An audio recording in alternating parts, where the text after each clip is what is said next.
So we can just talk about it briefly. We're not going to get too deep into it, obviously, because it doesn't matter in the sense of Oregon football. But this was actually a record year for Oregon, right, Spaz, for draft picks for Oregon. This is a record year. Yes. So we had Bo Nix, I think, going higher than some people thought he would. I thought he would go about 16, 17. But the Broncos really, really wanted him. And the Falcons did something. I don't know what they were thinking or what they decided to do, why they hit the fucking panic button. I don't know what they were doing after you just signed a guy for $100 million guaranteed. And then you sign a quarterback in the top 10. But, I mean, by all means, they're looking at the future, I guess. But the Broncos wanted him. They took Bo Nix. And Sean Payton obviously has a vision. He just hasn't had a quarterback since Drew Brees, really. And Bo Nix is very much a Drew Brees style of quarterback. Fits right in Sean Payton's wheelhouse. 100%. I think that's why you saw him take him at 12. I think that's what I want my offense to look like. I think Bo Nix can do it. Because, again, I think a lot of people are saying, oh, that seems a little rich for Bo Nix. I think Sean Payton's saying that, hey, this is the offense I want to run. Bo Nix is the quarterback to run that offense. And, I mean, it's hard to argue with what Bo Nix put on the film the last 2 years, specifically in that 2023 season. I think a lot of people have trouble getting the Auburn film out of their heads, quite frankly. But you look at Bo Nix at Auburn, the horrible offensive line in the SEC. It's like he didn't stand a chance. I don't think there's many quarterbacks that could have made it work with Brian Harsin in the Auburn. Wasn't that a Gus Malzahn? Well, Gus Malzahn, but then he had different OCs. Was it Gus Malzahn back then? All right. Yeah, his first one, but then he had different OCs. Yeah, and it was like that's hard for any quarterback at any levels when you're changing offenses every year. That's why when Stein came in, he said, "Hey, I'm not going to fix what's not broken." They said that they had a private workout with Bo the day after 2 days after his pro day in Eugene, and they gave him the playbook overnight. The next morning when they came into town to do the private workout, he had that offense.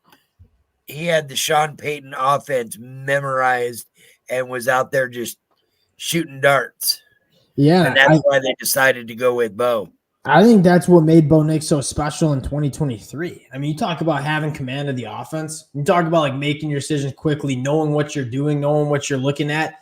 I don't think there's a quarterback in the country that was in more command of his offense than what Bo Nix was with Oregon. I think that's partially what makes him such a special quarterback. Yeah, and he's playing with a whole new offensive coordinator again, so that was his third, maybe fourth OC in like 6 years. That's a good point. I haven't thought about it. Fourth or fifth, I think, because I think Auburn, they changed OCs from his first year, second year, third year, I think again, maybe. I'm not 100% sure. But, yeah, the Sean Payton interview was interesting because he said, besides the playbook thing, he said, you took out all the screen passes or swings and underneath stuff, which was like, hey, that's just their offense. That's what they asked him to do. He did it. But then they looked at deep shots, and he was still like almost number one in completion percentage deep shot, average yard deep shot, average yard.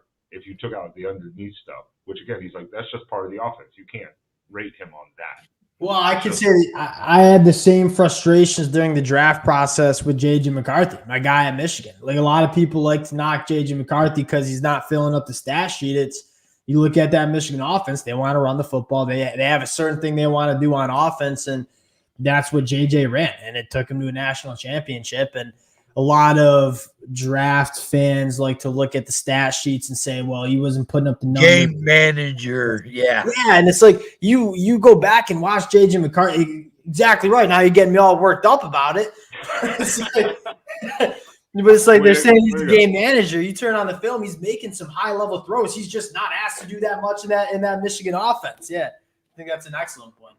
Which is interesting, too. There was a weird article a day or two after the first round came out and said apparently the Vikings and the Patriots both tried to trade for Justin Herbert before the draft. Like they tried to get in touch with the Chargers to be like, we want Herbert, and of course they were like, oh, we can't have Herbert. Hell no. I was like, I don't even know what you would have to have paid to get Herbert out of that contract, or draft wise, or. I'd like to hear your guys' thoughts on Troy Franklin probably falling a little bit farther because in my casual college, like NFL draft fan, watching Troy Franklin back in the film, I was awfully surprised that he fell. I was losing my mind. I thought he'd be a fringe first Size. rounder, like 32, maybe the last pick. But when he fell out of the second round, I was like, okay, what is going on? And then all the way out of the third. What cost Troy was the fact that he jumped himself down to 176 pounds at the combine to run a faster 40. And that scared people because they were like, this guy's too small all the way around now. And I think that's what scared people. They weren't sure if can he get up to that 195 playing weight that he's going to need to be a solid receiver in the NFL?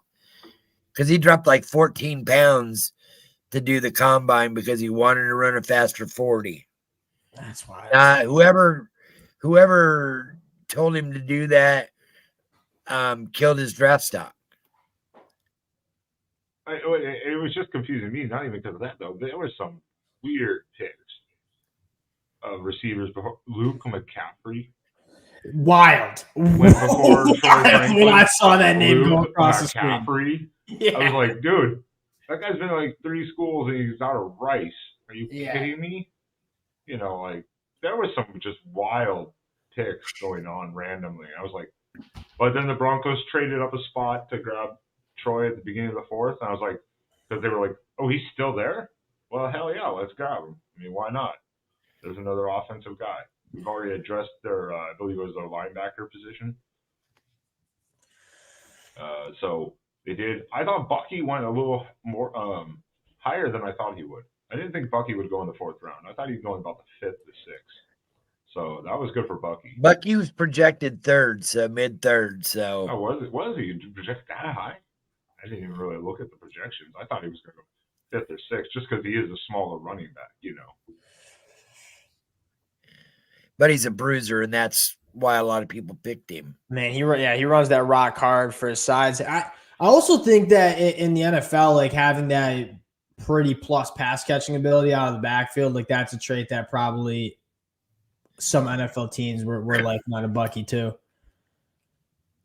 And he went to Tampa Bay. Okay. And then the 4th round, it was like duck, duck, duck, duck, duck. Like all of a sudden, all the ducks just started getting picked off by the teams. I was like, when did Powers Johnson go? Sorry to interrupt. Second round. Yeah. Okay. Yeah. I loved him. I think he's such a stud. Oh, did you remember Spaz at the end of the? Well, you probably saw it too, Jason. Then if you were in the spring game, Dante Moore when he did that rushing touchdown at the very end. Yes. Of the game, he got lifted up by Jackson Johnson. I did see that. Yeah, that was a lot. He wanted to test it out. He's like, let's see what this is. I'm a massive fan of Powers Johnson. So you had Powers Johnson, Bucky. I'm trying to think of the other draft picks you guys had. I should have pulled up the list. We had Kyrie Jackson went. He went a little lower than I thought too. I thought Kyrie Jackson was a stud all of 2023, but I think he won what 4th or 5th? Went 4th round. Yeah, we only had one guy going. We had 5 guys picked in the 4th round. Yeah, I remember that because it was a bunch of Oregon. It was a little run on the Oregon Ducks there. You had a few guys that could have gone to the NFL draft and probably gotten picked too, right? You guys said you set a record. I mean, Terrence Ferguson probably would have been a day 3 pick. Jordan Burch probably would have been a day 3 pick. Yeah, and, it was huge to bring them back. We had a couple Camden Lewis went to Denver on a free agent deal. Oh, well, that's good. That's good. That's good for him. I mean, that's good for him. I'm glad to see that because he had a rough second half of that year. Very rough second of the year, so that's good for him. Yeah, but then he goes to these combine kick things and hits 60-yard field goals and shit. Yeah, that Washington game broke him. But the 4th round, you had Troy Franklin. Then you had Kyrie Jackson. Right after that, Brandon Dorless. 2 picks later, Evan Williams. And then, down here, Bucky Irving. And then the 5th round, it was oh crap, who's in the 5th round? I can't remember this. 5th or 6th. I want to say it was the 5th. No, maybe that's why I'm thinking, because there was a couple Oregon State players. Yeah, 6th round, it was Jamal Hill. That's it, was Hill. Hill went. Yeah, that's it. Oregon brought back a lot of guys that probably could have gone to the draft and gotten drafted somewhere, but they decided, you know what? I'm going to come back one more year and work on that capita, but also maybe just want to win a. Yeah, that's what I look back. I feel like I'm bringing up Michigan a lot. I apologize, but you kind of saw some like Michigan do that a little bit last year, where we had a bunch of guys that probably could have been, day 2, late day 2, early day 3 picks. They decided to run it back. I think most of them improved their draft stock, but more importantly, won a national championship. But I do think there's an element. You have guys like Jordan Burch and Terrence Ferguson looking at this team and say, one, I know there's some meat left on the bone for me, especially a guy like Jordan Burch. I think the ceiling on him is pretty high. But more importantly, I think they're looking at this team and saying, hey, like some of us come back, like we can make some noise in 2024. So I think that's super exciting. Yeah, I think that's the same as Bo Nix. I think he could have gone last year, even if he really wanted to. Yeah. But he said, I want to come back. I want to win a championship. Well, very close to winning the final conference championship for the Pac-12, but at least one of the U.S. 6 games. Yeah, and got himself to be a top 15 pick in the NFL draft and probably made plenty of money in NIL that year as well. So that was a pretty solid decision for Bo Nix for sure.